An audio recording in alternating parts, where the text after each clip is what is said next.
Dobrý den, jmenuji se Radim a rád vám poradím. Dneska to bude o rodinném domě zde v Solanech. Solany jsou malá obec na hranici Českého středohoří, nedaleko Litoměřic a Mostu, kam můžete vyrážet za kulturou a na velké nákupy. Rodinný dům je předurčen pro rodinnou rekreaci tak trošku ve stylu retro. Nabízí totiž několik paradoxů, jako je například vysokorychlostní internet versus suchý záchod. Ale nabízí taky spoustu možností, jak si tuto nemovitost upravit dle vlastních představ. Pojďme se proto teďka na ní podívat a potom si řekneme něco o okolí.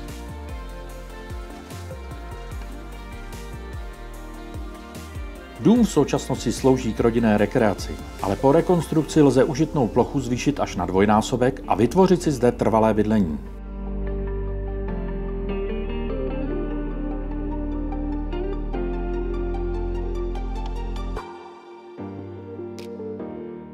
K domu patří pozemek 221 metrů čtverečních, na kterém se nachází zastřešená pergola, pod kterou se odehrává většina společenského života. Prostor kolem domu lze využít také jako malou zahrádku a v létě jistě oceníte zahradní sprchu.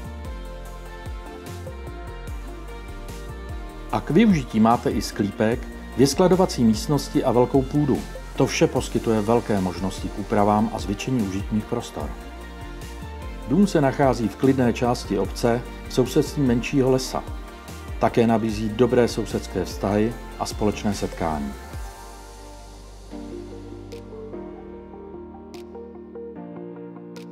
Právě jsme na návsi v Solanech, kde se nachází kostel svatého Martina a také autobusová zastávka. Právě autobus, nedaleké nádraží a dobré spojení autem do Prahy i dalších měst zajišťují výbornou dostupnost nemovitosti a slouží jako základna pro výlety do okolí. Například na hrad Házenburg, zámek Libochovice a do celého Českého středohoří. Kraj je totiž jako dělaný pro cyklistiku a turismus.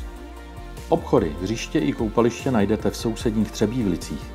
Místní vinařství Johann V. je známé kromě dobrého vína i pořádáním kulturních akcí i koncertů známých kapel a umělců. Právě jste se dozvěděli základní informace o rodinném domu a okolí. Pokud vás rodinný dům zaujal, kontaktujte mě. Budu se na vás těšit.